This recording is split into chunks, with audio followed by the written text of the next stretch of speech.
desejo de conhecer o trabalho, de fazer algo, poder mover algo. A Igreja do Povo é uma igreja que tem chegou em Taubaté para isso, para fazer algo, entendeu? Então eles ficaram empolgados quando eu disse que vim aqui e me pediram, inclusive a Claudinha deu risada, né? Um relatório completo. Traga um relatório completo de lá. Eu não preciso nem fazer, né? Eu já conheço bastante o trabalho e sei da seriedade e de tudo que tem acontecido neste lugar. Obrigado, Jesus.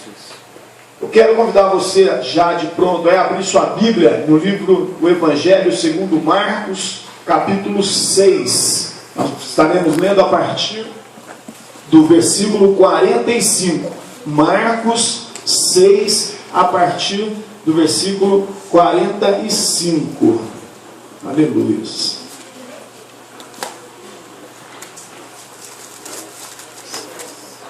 Glória a Deus. Tudo que foi dito já nesta manhã colabora com o texto que nós vamos ler, com a palavra que foi ministrada. Os irmãos confirmaram no meu coração tudo aquilo que o Senhor tem para estar ministrando através da minha vida aqui, que é uma palavra que tem falado muito ao meu coração e eu quero dividir com os irmãos. Todos acharam? Amém? Amém. Vamos então estar de pé para nós fazermos essa leitura? Aleluia. Glória a Deus. A palavra do Senhor diz assim, no Evangelho segundo Marcos, capítulo 6, a partir do versículo 45. Logo depois, Jesus ordenou aos discípulos que subissem no barco e fossem na frente para o povoado de Betsaida, no lado leste do lago, enquanto ele mandava o povo embora. Depois de se despedir dos discípulos, Jesus subiu um monte a fim de orar ali. Quando chegou a noite, o barco estava no meio do lago e Jesus estava em terra sozinho. Ele viu que os discípulos estavam remando com dificuldade, porque o vento soprava contra eles. Já de madrugada, entre as 3 e as 6 horas, Jesus foi até lá, andando em cima das águas, e ia passar adiante deles. Quando viram Jesus andando em cima das águas, os discípulos pensaram que era um fantasma e começaram a gritar. Todos ficaram apavorados com o que viram, mas logo Jesus falou com eles dizendo: coragem, sou eu, não tenham medo. Aí subiu no barco com eles e o vento se acalmou. Os discípulos estavam completamente apavorados. É que a mente deles estava fechada e eles não tinham entendido o milagre dos pães. Vamos orar mais uma vez. Senhor nosso Deus, nosso Pai, Deus Todo-Poderoso, estamos aqui, Senhor, diante da Tua palavra, Papai, agradecidos porque nós temos essa oportunidade, Senhor, de ouvir a Tua palavra, Senhor, e de, Papai, meditarmos nela. Por isso eu peço, Paizinho, que o Senhor limpe os nossos ouvidos, abra nossos ouvidos espirituais, o nosso coração, Senhor, para que ele esteja pronto para receber esta semente, Senhor. Em nome de Jesus, amém. Os irmãos podem se assentar. Glória a Deus. Glória a Deus, aleluia. Esse texto que nós acabamos de ler, ele está colocado na Bíblia logo após um acontecimento tremendo. Um acontecimento que é merecedor até mesmo de nós nos lembrarmos dele quando vamos falar de uma outra passagem, não é verdade? O milagre dos pães. Jesus havia acabado de realizar o primeiro milagre dos pães e aquele povo todo estava todo aturdido com fome lá, sem saber como ia comer, os seus discípulos, né, sem saber como é que ia fazer para alimentar aquela gente toda, e de repente o Senhor, através de poucos pães e poucos peixes, alimenta uma grande multidão. Aquele tinha sido um dia cansativo para Jesus, um dia de trabalho. O pastor já disse aqui que Jesus não parava, Jesus ia adiante, Jesus ia tocando, né? E ele ia fazendo as coisas que ele tinha para fazer, e ele não tinha tido um dia de muito trabalho. Chegou no final daquele momento em que todos se alimentaram, todos comeram, Jesus chama seus discípulos, aí já entrando na passagem que acabamos de ler, e diz assim: olha, vocês peguem o barco e vão na frente. Vão lá para Betsaida, atravessem o lago. E quando ele diz atravessem o lago, meus irmãos, não é um laguinho, né? Não é o lago ali, é o lago de Genezaré, um baita do lago, um lago que é um mar. Você não vê a outra margem, você tem que fazer uma travessia mesmo. Mas aqueles homens que estavam com Jesus eram pescadores, boa parte deles sabiam navegar, sabiam como atravessar o lago, sabiam conduzir o barco. Muito bem, eles pegaram o barco e falaram, tá bom, Jesus, então vai. Jesus fica, despede a multidão, em seguida escolhe um lugar reservado, um monte, sobe ali para orar. E Jesus permanece ali orando.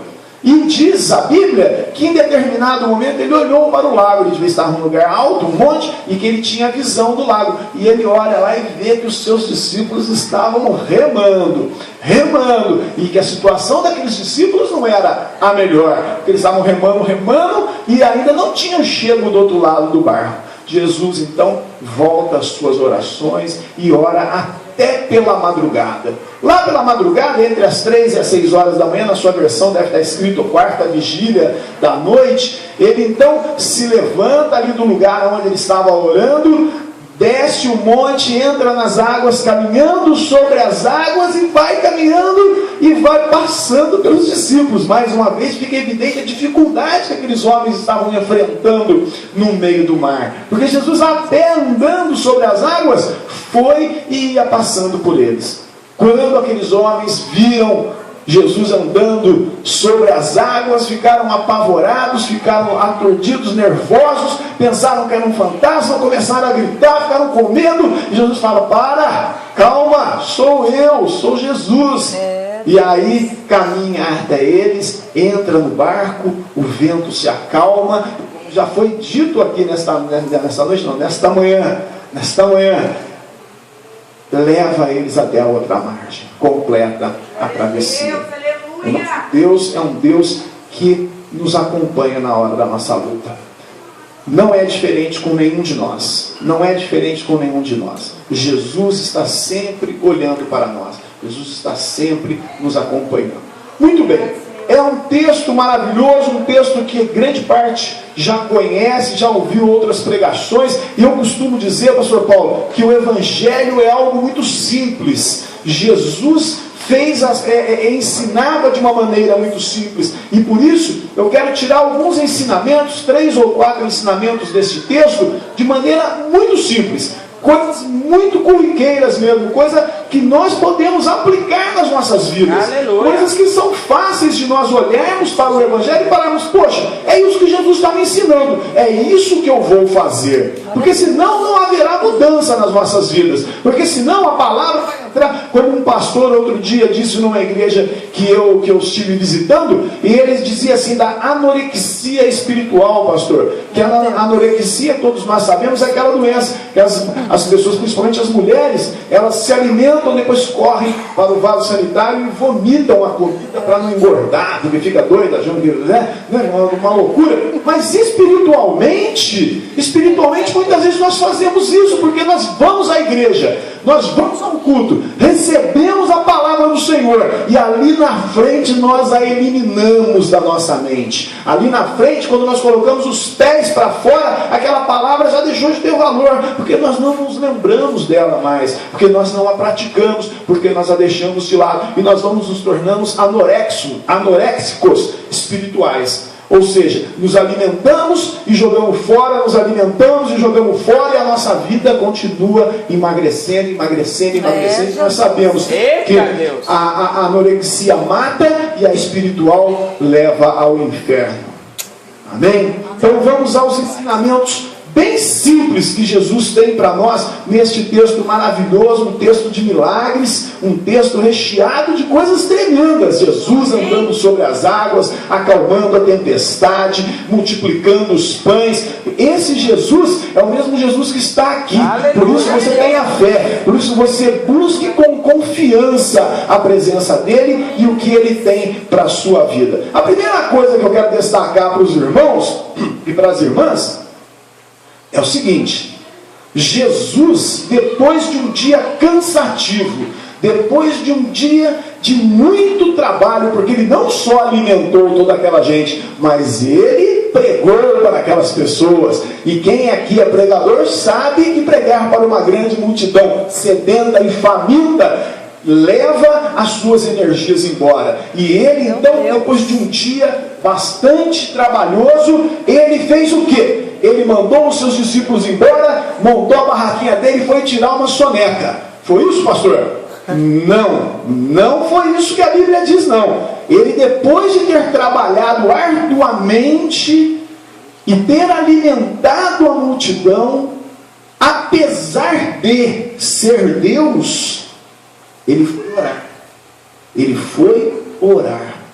Ele foi dobrar os seus joelhos diante de Deus, diante do Pai.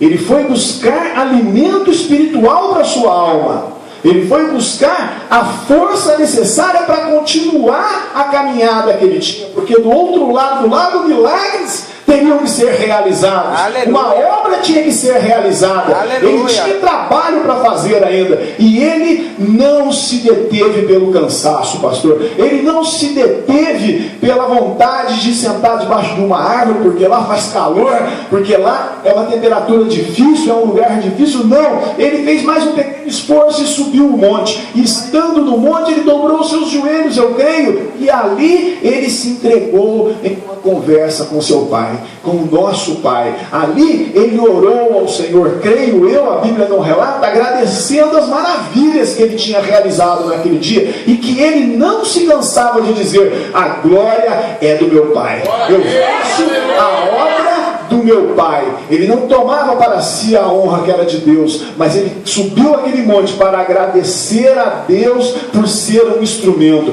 Ele com certeza pediu a Deus para que Deus continuasse o alimentando, fortalecendo, para que ele pudesse depois realizar as coisas tremendas que ele ainda tinha que fazer. O que é que nós aprendemos com isso, meus irmãos? Nós aprendemos com isso que nós precisamos rever a nossa vida de oração. E falo isso, pastor, olhando no espelho. Você precisa melhorar a sua vida de oração. Sabe por quê, meus irmãos? Porque se nós olharmos para Jesus, nós vamos nos sentir muito pequenininhos. E é isso que nos fortalece. Porque é na nossa fraqueza que a força dele se manifesta nas nossas vidas. É na sua fraqueza que ele vai atuar. Mas você precisa se colocar diante dele e se colocar diante de Deus, diante de Jesus. Não tem outro jeito melhor do que através da oração. Claro, ler a palavra do Senhor, leia a palavra do Senhor todos os dias da sua vida, mas também ore. Agora, meus irmãos, eu creio que Jesus permaneceu ali por várias horas orando, e ele não só agradeceu como pediu, ele conversou com Deus. Eu tenho aprendido que nós precisamos conversar com Deus. Quem aqui tem um grande amigo? Um grande amigo, uma pessoa que você gosta muito, uma pessoa que você quer conversar com ela, que você fala assim: poxa, eu preciso conversar com o pastor Paulo, puxa vida, eu preciso trocar uma ideia, dividir com ele aquilo que está na minha mente, aquilo que tem aparecido, aquilo que eu tenho pensado. E com os nossos grandes amigos, nós não ligamos assim: ó, oi pastor, está acontecendo isso, obrigado, viu, tchau, pum, desliga o telefone. Não, eu falo com o pastor, e o pastor fala comigo, e o pastor fala ao meu coração, e eu paro para ouvir o que Deus tem para me dizer. Se você não tiver um mínimo de disciplina na oração, meu irmão, você, minha irmã, você não vai poder ouvir Deus corretamente. Você vai na pressa da oração, você vai pedir, porque nós pedimos mesmo, e temos que pedir, até porque pedimos errado, pedimos um monte de coisa que não é para ser pedida. A Bíblia diz isso. Por isso a intimidade com o Espírito Santo de Deus é importante, para que ele te leve a pedir as coisas corretamente, para que ele interceda pela sua vida. Meus irmãos, o primeiro ensinamento desta manhã é oração. Oração. Você e eu precisamos orar. O pastor precisa orar. O ministério de louvor precisa orar. A igreja precisa orar. A Casa Família precisa orar dobrado. Porque o diabo se levanta contra a obra que quer tirar vidas das suas garras.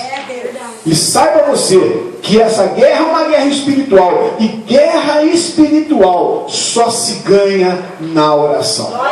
Sem oração não há batalha espiritual. A batalha espiritual se dá na oração. É muito bonito ler Efésios e falar: olha, eu vou tomar o elmo, vou tomar a couraça, vou pegar a espada, o escudo, as sandálias, o cinto, toda a armadura completa que Deus me dá. E depois eu não oro. que adiantou, pastor? A mesma coisa que eu pegar essa guitarra aqui, esse contrabaixo, e ir lá no meu quarto e falar, agora eu sou músico. Pum, coloco ele do lado da cama, lá nunca eu levanto para pegar e ensaiar, para treinar, para fazer alguma coisa.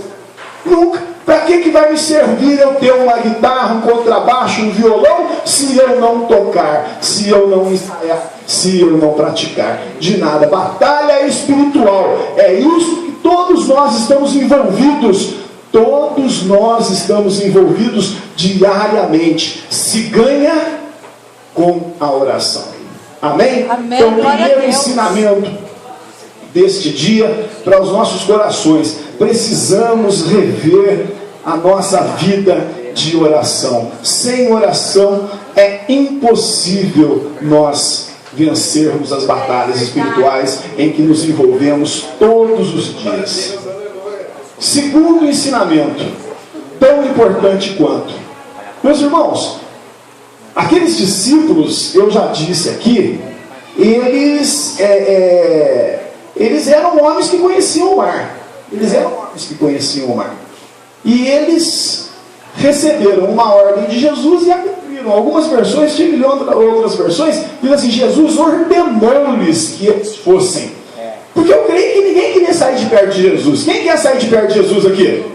Ninguém quer sair de perto de Jesus. Nós queremos ficar perto de Jesus. Mas Jesus disse para eles: olha, vão que depois eu vou encontrar com vocês.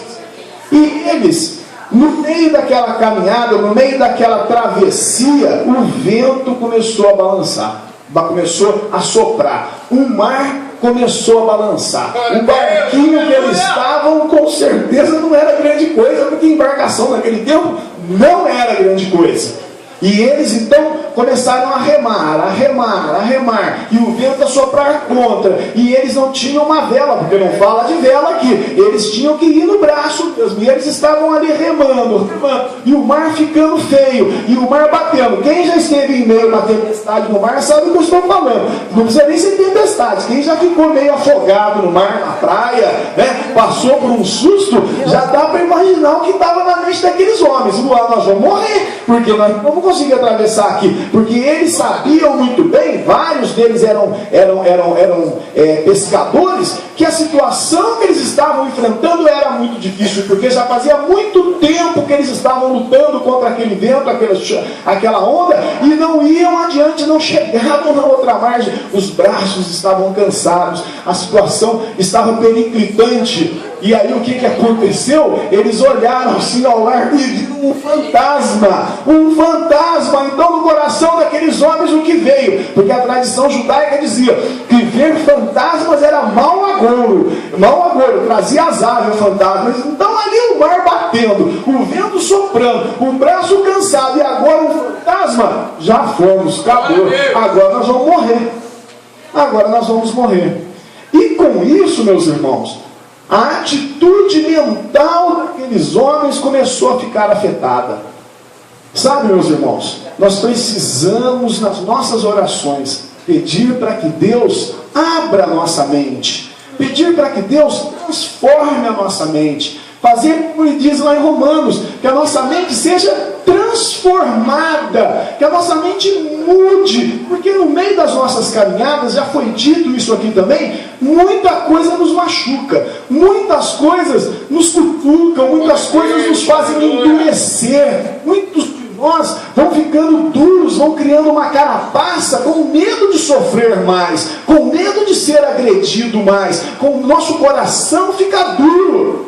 E o coração duro diminui a visão espiritual. Aqueles homens andavam com Jesus, aqueles homens caminhavam com Jesus, aqueles homens viam Jesus fazendo milagres, porém no meio da tempestade, quando Jesus se aproximou deles, eles temeram, eles tiveram medo, eles julgaram ser um fantasma.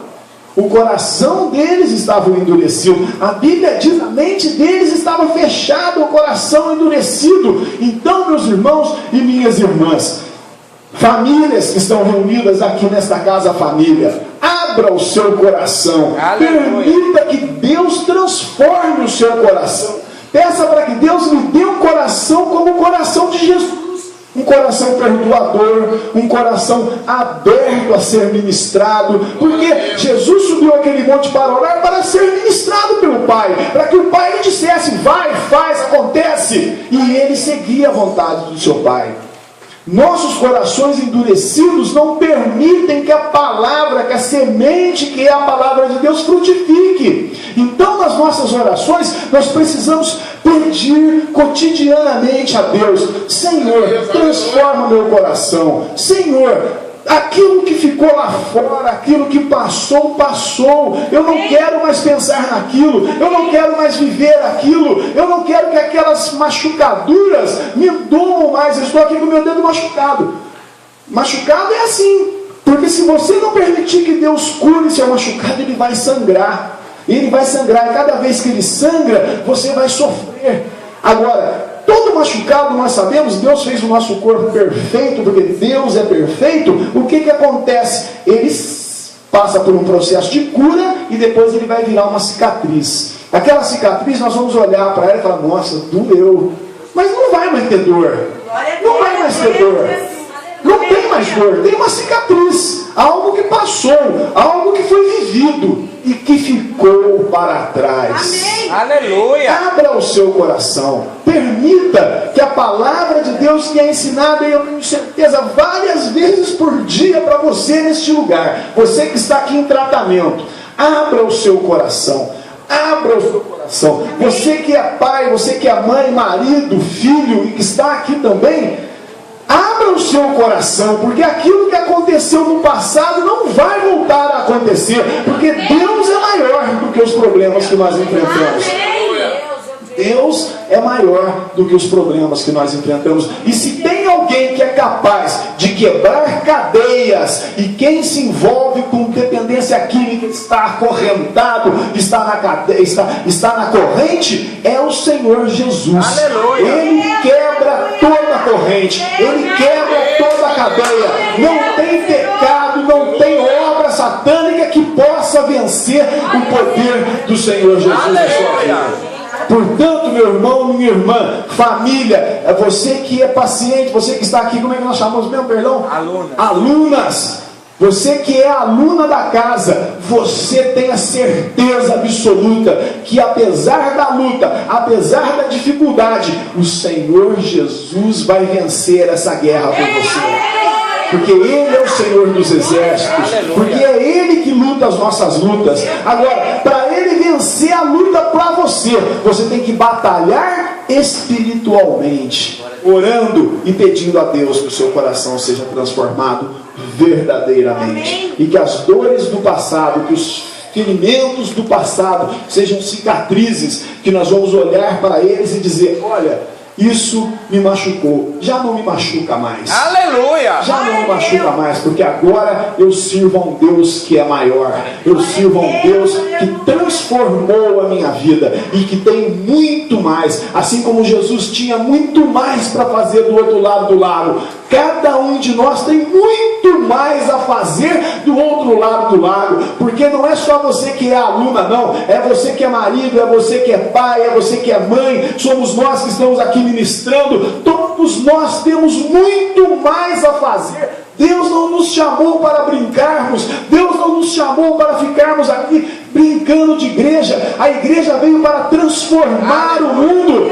E você é a igreja de Deus. Por isso este lugar é santo, porque a igreja de Deus se reúne neste lugar. Não são as paredes, não é o nome da denominação, não, é a igreja do Senhor Jesus Cristo, que todos nós fazemos parte. E você, aluna, é alguém muito querido do dono dessa igreja, que é o Senhor Jesus. Ele tem muito para você depois do lago, tem muito para você. Então, abra o seu coração. A dureza de coração traz falta de visão espiritual. Falta de visão espiritual anula a fé.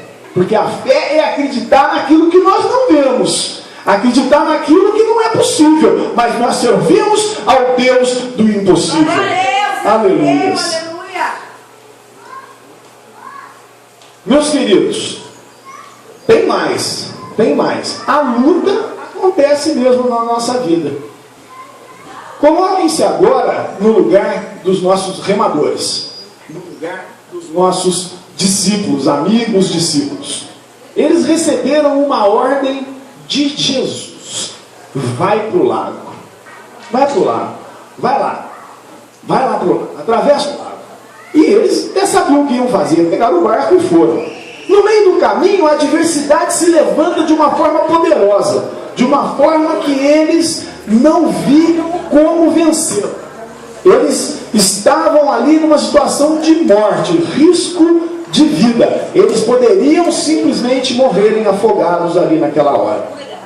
Agora, meus irmãos, eles tinham recebido uma ordem de Jesus. Pior, para piorar a situação, para tornar o quadro mais ainda complicado, estes mesmos homens que agora lutavam bravamente por suas vidas e lutavam de uma forma que os deixava esgotados, lutando pela própria vida, eles tinham acabado algumas horas atrás de serem o instrumento do milagre. Vamos voltar à multiplicação dos pães. Aquele menino levou lá os pãezinhos, os peixinhos, que eu não vou me arriscar porque eu sempre erro quando eram um, quando eram os outros. Então eram peixinhos e pãezinhos, pouquinhos, para 5.000 homens. Então era muita gente para comer, porque tinha mulheres e crianças também. Jesus então diz o quê? Senhor, dá graças a Deus por aquele pouco alimento que ele tinha ali, e manda os discípulos distribuírem os pães. Agora pense você sendo Pedro, ó, pega o cesto, enfia a mão, tira um peixe, fala, toma um peixe. Enfia a mão, pega um pão, toma um pão. Poxa, mas eu só pus 2 aqui dentro, hein? Agora é o seguinte, pastor, toma, saiu mais um peixe. Olha, saiu mais um pão. Olha, saiu mais um peixe. Olha, saiu mais um pão. Olha, saiu mais um peixe. Mais um peixe. E não acaba. Não acaba a providência de Deus na sua vida, meu irmão. Não acaba nunca. E ele tira mais um, e ele chama. Então, o milagre é de Deus, através de Jesus, mas as mãos eram as mãos dos discípulos. O Senhor quer usar as suas mãos. Olha para a sua mão. Olha assim para a sua mão. O Senhor quer usar minhas mãos. Diga comigo. O Senhor quer usar as minhas mãos. Glória a Deus que as nossas mãos podem ser instrumentos de maravilhas, porque você foi chamado para curar, para proclamar o ano bom na vida daqueles que estão cativos. É você que Deus quer usar. Mas, meus irmãos, eles estavam ali remando porque Jesus tinha mandado. Eles estavam ali acabados de fazer um grande milagre, de viverem um grande milagre, e agora estavam morrendo. Estavam morrendo. Mas eu quero dizer para você uma coisa, meu irmão e minha irmã: eles não pararam de remar. E eles nem sabiam de uma coisa muito tremenda, porque lá no meio do lago, no meio da confusão, eles estavam lá remando. Eles não tiveram tempo para olhar para trás e ver que lá de cima do monte, Jesus estava olhando para eles. Jesus lá de cima do monte olhou para eles. Olhou para aqueles homens trabalhando ali arduamente pelas próprias vidas. E eu creio que quando ele dobrou seus joelhos de novo para Jesus e para Deus, ele falou assim: papai, eles estão remando, fortalece o braço deles, Senhor, fortalece a vontade deles, Senhor. Olha, eles são homens de pouca fé, eles são homens de pouca fé, porque daqui a pouco eles vão morrer de susto na hora que me verem. Mas fortaleça o coração daqueles homens. Aleluia. No meio da luta, meu irmão e minha irmã, você vai passar por dificuldade. No meio do seu trabalho, da sua caminhada, você que é aluna, no meio do seu tratamento, você vai ter luta, você vai passar por perrengue, você vai sentir assim: eu não aguento mais, eu não quero mais, eu não vou fazer mais. Não pense você que o pastor Paulo não pensa isso no coração dele muitas manhãs ou muitas noites, quando ele vai deitar sua cabeça no travesseiro: não dá mais, eu não consigo mais, eu não tenho mais forças. Mas é o Espírito de Deus que habita em nós que renova a nossa força, renova a nossa força. Na manhã seguinte a sua força está renovada. Por isso, não desista, continue a remar. A onda pode ser brava, a onda pode ser grande, o vento pode ser forte, mas você não pode parar de remar. Você precisa remar. Você tem a margem à sua frente e é para lá que você vai. Você não vai retroceder. A Bíblia não narra isso porque isso não aconteceu. Mas se aqueles homens tivessem deixado a sua mente pequena dizer assim: gente, voltem quando é tempo, voltem quando é tempo, volta porque você vai morrer ali na frente. Aí sim eles teriam morrido. Eu tenho certeza que se eles virassem aquele barco, pastor, e voltassem para a margem de onde eles tinham partido, era a morte que esperava por eles. Talvez eles não colocassem nem os pés em terra. Mas Deus, Jesus estava no monte, estava intercedendo por eles, estava orando ao Pai e estava olhando para eles. Jesus está olhando por vocês. Jesus está com vocês. Jesus é tremendo. Jesus é maravilhoso. É por isso que nós servimos a esse Deus. Porque Ele é o Deus que pode todas as coisas. A sua luta só é grande se o seu Deus for pequeno. Se o seu Deus for grande, se Ele for o meu Deus, se você servir ao meu Deus que é grande, imenso, as nossas lutas são pequenas. Diante da glória, diante do poder que há no nome de Jesus, as nossas lutas são pequenas. O apóstolo Paulo disse isso. Isso aqui tudo é pequeno perto do que nós vamos viver com o Senhor. E já estamos vivendo. Porque cada vitória que nós vivemos aqui é glória no céu, é aplauso no céu, é festa no céu. Por isso eu peço uma salva de palmas aí para o Senhor Jesus. Glória a Deus, porque o Senhor se alegra da nossa força, da nossa luta. Meus irmãos, para nós encerrarmos, nós vamos ler esse texto agora pelo olhar de um outro evangelista. Abra a sua Bíblia agora em Mateus capítulo 14, a partir do versículo 25. Mateus 14, 25. É a mesma história, agora pela ótica de Mateus, né? Mateus, que foi chamado pelo Senhor e era cobrador de impostos, era um homem que, né, os judeus não gostavam dele não, porque ele era amigo dos romanos. Mas foi transformado e foi usado pelo Senhor para escrever um grande evangelho. E nós vamos agora, através dele, nós vamos ver o último ensinamento desta noite, desta manhã. Capítulo 14 de Mateus, a partir do versículo 24, narrando a mesma história, diz assim: todavia, o barco já estava longe no meio do mar, sendo fustigado pelas ondas, pois o vento era contrário. Na quarta vigília da noite, foi Jesus ter com eles andando por sobre o mar. Quando os discípulos o viram andando sobre as águas, ficaram aterrorizados e exclamaram: é um fantasma! E gritavam com medo. Mas, imediatamente, Jesus lhe disse: tende bom ânimo, sou eu, não temais. Ao que Pedro exclamou: Senhor, se és tu, manda-me ir ao teu encontro por sobre as águas. Então Jesus lhe respondeu: vem. E Pedro, deixando o barco, andou por sobre as águas e foi na direção de Jesus. Todavia, reparando na força do vento, teve medo e, começando a afundar, gritou: Senhor, salva-me! Jesus estendeu imediatamente a mão, segurou-o e lhe disse: homem de pequena fé, por que duvidou? Minha irmã, meu irmão, tenha certeza de uma coisa: Jesus caminha na sua direção. Amém. Jesus caminha na sua direção, mas Ele quer mais de nós. Eu já disse isso aqui. Jesus quer mais de nós, e agora Ele nos chama para caminharmos em direção dEle. És tu, Senhor? Sou eu. Posso ir até aí? Venha até mim. Venha até mim.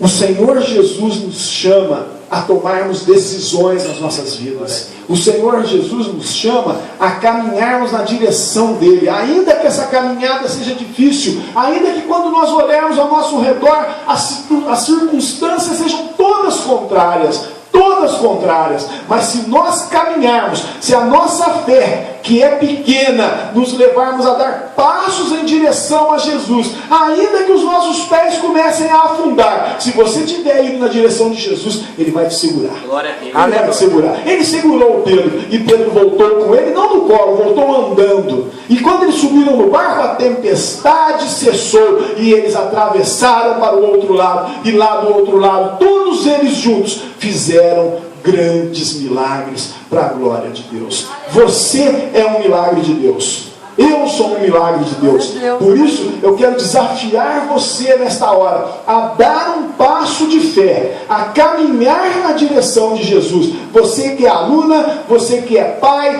você que está aqui visitando alguma pessoa querida, você que está aqui trabalhando, eu quero convidar todos vocês a se levantarem, a virem até aqui, pertinho do altar, aqui do nosso púlpito, para que você venha e caminhe. Faz parte da caminhada cristã, darmos passos em direção a Jesus, passos de fé, passos de poder, passos cada um que você dá, que Jesus vai transformando a sua vida. Venham todos para cá, venham todos para cá. Aqui bem pertinho, eu vou perguntar mais uma coisa só para você. Tem alguém aqui no nosso meio que ainda não se decidiu por aceitar Jesus como seu Senhor e Salvador? Se você ainda não tomou essa decisão, a hora é essa. Esse é o passo mais importante que o homem pode dar na sua vida, que a mulher pode dar na sua vida, porque a tempestade pode vir. Se você estiver com Jesus, a sua vida vai ser diferente. A luta vai acontecer, não porque eles eram os discípulos de Jesus, eles andavam com Jesus todos os dias, todo o tempo, e a luta se levantou contra eles, mas eles venceram porque estavam com Jesus. Eu quero convidar você que não conhece o Senhor Jesus, que não disse: olha, Senhor, eu quero que o Senhor seja o dono da minha vida, eu não quero mais ter Jesus. Muitas pessoas dizem assim: eu tenho Jesus no coração, eu tenho Jesus no coração, eu tenho Jesus na minha carteira. Abre a carteira e mostra, né? Tem Jesus aqui, uma foto de Jesus, foto que nem é foto, porque é um desenho lá que eles imaginaram que era Jesus. Eu quero dizer para você que Jesus quer ter você. Ele quer que você seja dele. Porque aqueles que são dele, ele zela, ele cuida, ele guarda, ele protege, ele dá força, ele dá determinação. Então eu vou perguntar mais uma vez, se você vai dar um passo de fé. Você vai vir aqui, eu vou chamar o pastor Paulo aqui, nós juntos vamos orar. Cadê o ministro também que estava ministrando aqui, o Cristiano? Nós vamos ministrar, nós vamos orar pela sua vida e você vai ser transformado. Em nome de Jesus. Quem quer aceitar Jesus como Senhor e Salvador das suas vidas? Aleluia! Temos uma vida de glória a Deus. Aleluia! Amém? Mais alguém? Mais alguém? Glória a Deus! Glória ao Senhor, tem algo a fazer neste dia. Este é o seu dia. Não desista. Tenha fé. Eu tenho dito aqui de caminhada, de remada. Nós precisamos dar o passo. Nós precisamos andar em direção a Jesus, para Ele tomar conta da nossa vida. Aleluias, aleluias. Em nome de Jesus. Vamos orar aqui pelos irmãos e vamos pedir pelas irmãs, vamos pedir aqui que o Senhor coloque o nome delas no livro da vida. É isso que Ele vai fazer. Ele vai pegar o seu nome e vai passar uma escritura lá no céu, no livro da vida. Agora, Janaína, Paloma. Janaína, Cristina e Paloma agora são minhas. Elas pertencem a mim. E quero dizer para você o seguinte, para vocês, que a Bíblia diz que aqueles que pertencem ao Senhor Jesus, o diabo não pode tocar. Ele não tem autorização para tocar. Por isso, vocês tomaram a decisão correta. Por isso vocês deram o passo na direção correta. Quero pedir ao pastor Paulo para fazer essa oração. Pastor, faça essa oração. Eu e o Cristiano vamos aqui interceder.